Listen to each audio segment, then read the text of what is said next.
Hello. इस video में हम देखेंगे किरचॉफ्स लॉ क्या होता है ना। तो किरचॉफ्स एक साइंटिस्ट का नाम था और इन्होंने दो लॉ दिए थे किसी भी इलेक्ट्रिकल सर्किट के लिए। तो सबसे पहले हम देखते हैं किरचॉफ्स लॉ की नीड क्या थी, हमें जरूरत क्या पड़ी किरचॉफ्स लॉ की। तो अगर मेरे पास कोई सा भी सर्किट दिया हुआ है जिसमें रेजिस्टेंस लगा हुआ है, सॉरी, जैसे हम पढ़ के आए हैं, अगर मेरे पास कोई भी सर्किट है जिसमें कोई सा रेजिस्टेंस लगा हुआ है, बैटरी लगी हुई है, ऐसा कोई इलेक्ट्रिकल सर्किट गिवन है मुझे।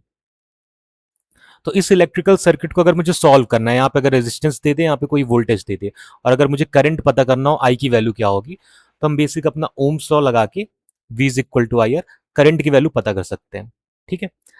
लेकिन अगर सर्किट ऐसा ना हो, अगर इसी सर्किट को मैं और कॉम्प्लिकेटेड कर देता हूं, अगर मैं कह देता हूं एक और बैटरी मैंने यहां पे लगा दी, फिर उससे भी दो मैंने रेजिस्टेंस लगा दिए, ठीक है, और एक रेजिस्टेंस यहां पे भी लगा दिया। अब अगर तुम्हें इस सर्किट को सॉल्व करना है ना, तो तुम बेसिक जो ओम्स लॉ है V is equal to I R, इससे तुम फाइंड नहीं कर पाओगे आंसर। क्यों? क्योंकि यहाँ पे अब बैटरी दो है, वोल्टेज तुम्हारे पास दो है, रेजिस्टेंस तुम्हारे पास चार है, तो यहाँ पे करंट भी अलग अलग होगा। इस बैटरी की वजह से अलग करंट होगा, इस बैटरी की वजह से अलग करंट होगा, वो दोनों किसी पॉइंट पे मिलेंगे, तो वहां पे एडिशन भी होगा। तो ऐसे सर्किट को सॉल्व करने के लिए हम बेसिक ओम्स लॉ पे डिपेंड नहीं कर सकते।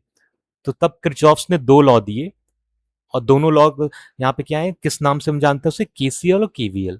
केसीएल का काम क्या है, किरचॉफ्स करंट लॉ का, वो हमें करंट के बारे में बताता है, कैसे करंट को हमें ऐड अप करना है, माइनस करना है, सेपरेट करना है किसी भी जंक्शन, किसी भी पॉइंट पे। और वोल्टेज हमें क्या बताता है, और किरचॉफ्स वोल्टेज लॉ से हम उसके लिए इक्वेशन लिखेंगे किसी भी सर्किट के लिए।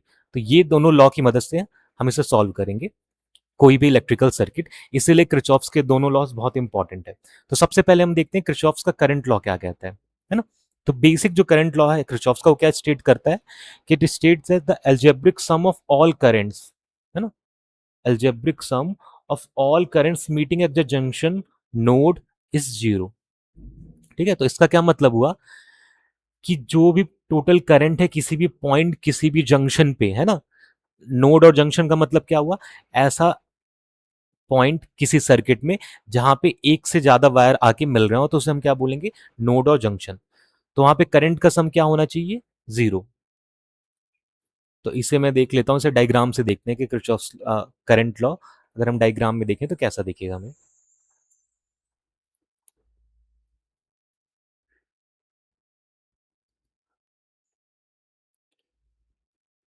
1 सेकेंड।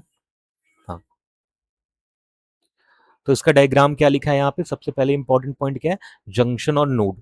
तो नोड का मतलब क्या हुआ कि कोई भी ऐसा पॉइंट जहां पे कई सारे वायर्स आके मीट कर रहे हो, है ना, किसी भी इलेक्ट्रिकल सर्किट में ऐसा पॉइंट जहां पे कई सारे वायर आके मिले हैं, तो उसी को हम क्या बोलेंगे, नोड। तो ये मेरे पास यहाँ पे क्या हो गया, नोड। क्यों? क्योंकि यहाँ पे चार वायर आके मिल रहे हैं।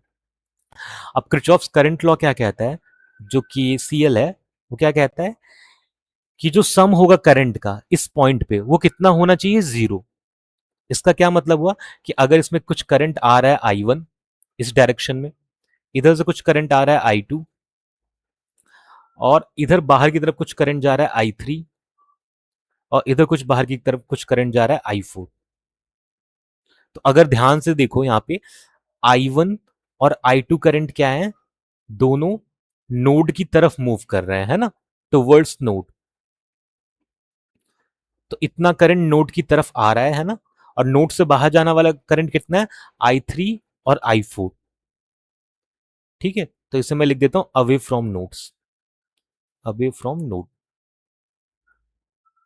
ठीक है। तो किरचॉफ्स का करंट लॉ क्या कहता है कि नोड पे करंट कितना होना चाहिए, जीरो। ठीक है। तो जो इनका सम होगा वो क्या होना चाहिए, जीरो। तो इनका सम जीरो कैसे होगा, जो भी करंट नोड की तरफ आ रहा है उसे हम क्या लेंगे, पॉजिटिव, और जो भी करंट उससे बाहर की तरफ जा रहा है उसे हम क्या ले लेंगे, नेगेटिव।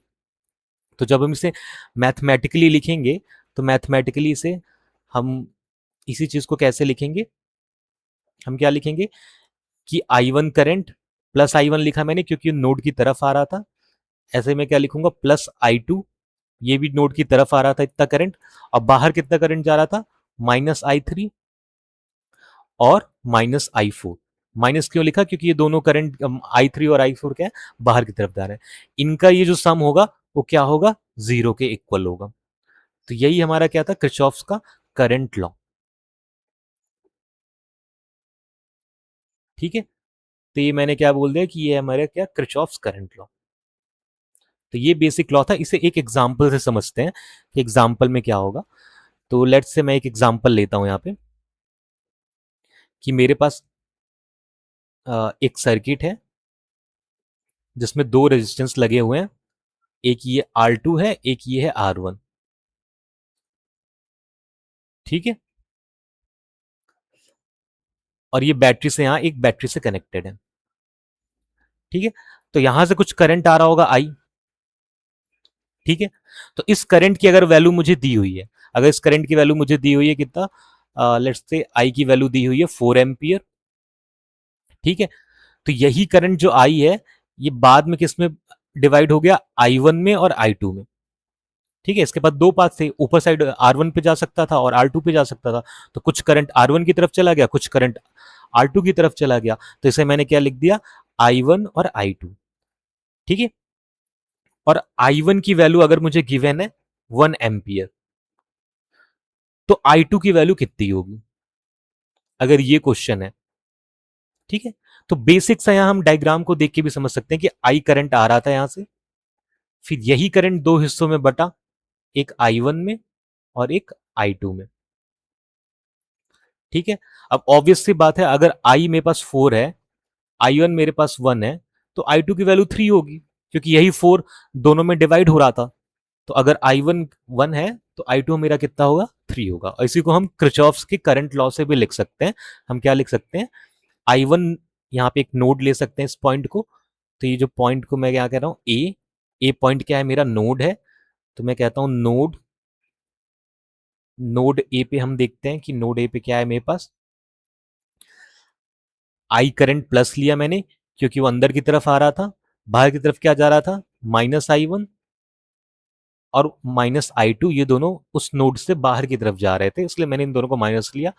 अब आई की वैल्यू मेरे पास 4 है, I1 की वैल्यू मेरे पास 1 है, और I2 मुझे फाइंड करना है। तो इसे मैं ऐसे लिख सकता हूं, इसको सॉल्व करेंगे तो आ जाएगा 3 -I2 इज इक्वल टू 0। तो I2 की वैल्यू जो आ जाएगी यहां से, वो आ जाएगी 3। तो एक बेसिक सा एग्जांपल था कैसे किरचॉफ्स लॉ का हम यूज करते हैं। तो I2 की वैल्यू आ जाएगी यहाँ पे 3 एम्पियर। ठीक है, तो आई होप आपको समझ आया होगा एग्जांपल से भी किरचॉफ्स का करंट लॉ क्या था। नेक्स्ट वीडियो में हम देखेंगे किरचॉफ्स के वोल्टेज लॉ को।